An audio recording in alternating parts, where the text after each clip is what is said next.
गुरु महाराज जी के श्री चरणों में प्रणाम। देवेंद्र सिंह, जो कि वर्तमान में पंजाब पुलिस में कार्यरत हैं, वह हमें बताते हैं कि महाराज जी की असीम कृपा से मुझे और मेरी पत्नी जसवीर कौर को 12 जून 2000 को ब्रह्म ज्ञान मिला। हम पूरे उत्साह, लगन व श्रद्धा से ज्ञान मार्ग पर चल रहे थे। 28 जून 2003 गर्मी की छुट्टियां थी।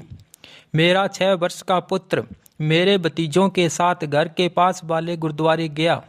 भतीजे गुरुद्वारे के पास तालाब में तैरने लगे।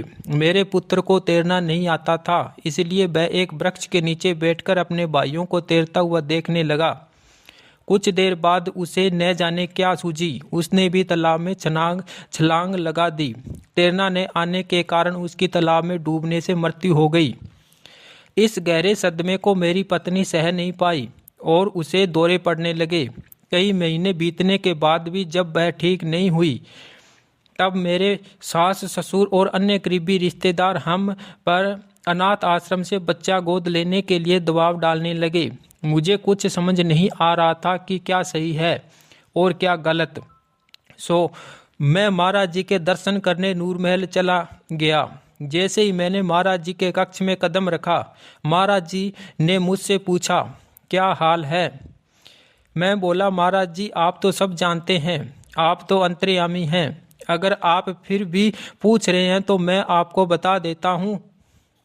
जब से बेटे की मृत्यु हुई है, पत्नी सदमे से बाहर नहीं आ पाई, इसलिए रिश्तेदार चाहते हैं कि हम अनाथ आश्रम से बच्चा गोद ले लें।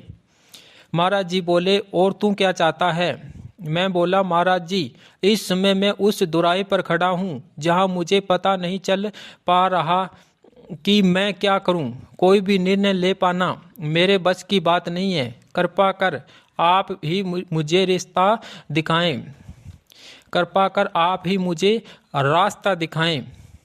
अपनी बाजुओं को ऊपर उठाते हुए महाराज जी बोले, अभी कुछ नहीं करना, बस तुम दोनों धीरज रखो, सब कुछ ठीक हो जाएगा, आशीर्वाद। वापिस घर आकर मैंने सारी बात अपनी पत्नी को बताई। हम दोनों ने फैसला किया कि हमें न तो रिश्तेदारों के बारे में सोचना है, न ही उनकी चर्चा करनी है। हमें अपना ध्यान केवल महाराज जी पर एकाग्र करना है।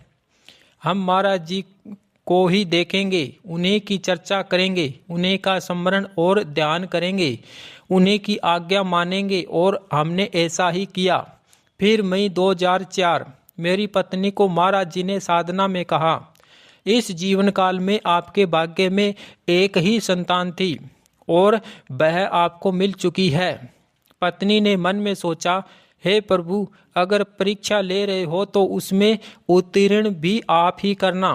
फिर महाराज जी मुस्कुराते हुए बोले, यह सही है कि आपके भाग्य में केवल वही संतान थी, लेकिन अब मैं आपके भाग्य में और संतानें लिख रहा हूँ।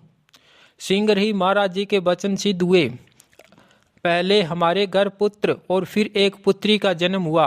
आज बेटा 18 वर्ष और बेटी 16 वर्ष की है। सच में जब कोई साधक गुरु आज्ञाओं में चलता हुआ पूरी ईमानदारी, निष्ठा और विश्वास के साथ अध्यात्म मार्ग का वर्णन करता है, तो उसके जीवन में अपने आप अलौकिक घटनाएं घटने लगती है। गुरु कृपा ऐसे सच्चे शिष्यों का योगक्षेम बहन करती है। जय महाराज जी की। डॉक्टर परमिंदर मोदगिल, जो कि वर्तमान में आयुर्वेदाचार्य हैं, BAMS MD पंजाब से हैं, बताते हैं कि एक दिन मैं अपने लुधियाना स्थित नर्सिंग होम में मरीजों की जांच कर रहा था। तब मुझे नूरमहल आश्रम से एक स्वामी जी ने फोन करके बताया, एक स्वामी जी के पेट में भयंकर पीड़ा हो रही है। जब मैंने उनसे पेट दर्द संबंधी कुछ लक्षण पूछे तो मुझे समझने में देर नहीं लगी कि स्वामी जी की अपेंडिक्स फट गई है। मैंने उन्हें जल्द से जल्द मेरे पास लुधियाना आने की सलाह दी। इसी दौरान मैंने अपने सर्जन मित्र से भी इस बाबत सलाह ली। हमने स्वामी जी को आशीर्वाद अस्पताल में दाखिल करवा दिया। कुछ जरूरी मेडिकल टेस्ट करवाने के बाद उनका इलाज शुरू कर दिया गया, परंतु स्थिति सुधरने की जगह और बिगड़ने लगी। फिर हमने स्वामी जी को दयानंद मेडिकल कॉलेज लुधियाना में दाखिल करवा दिया। एक बड़े डॉक्टर की देखरेख में इलाज शुरू हो गया। डॉक्टर ने जांच करने के बाद बताया कि स्वामी जी की स्थिति बहुत चिंताजनक है। इनके जीवित बचने की उम्मीद मात्र 10-15% ही है। मुझे एक डॉक्टर होने के नाते अपने ऊपर बहुत शर्म और गुस्सा आ रहा था,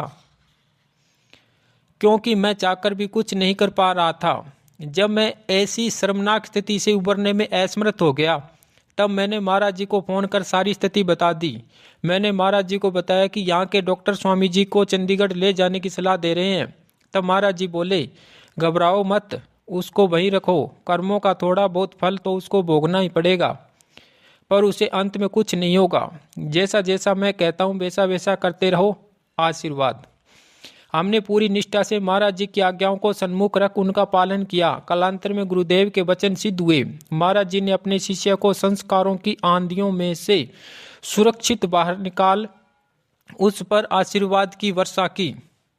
महाराज जी ने वायुमंडल में करुणामयी तरंगें प्रसारित कर स्वामी जी को पूर्णतः स्वस्थ कर दिया। आज स्वामी जी नूरमहल आश्रम में सदगुरु श्री आशुतोष महाराज जी की सेवा में श्रद्धापूर्वक संलग्न है।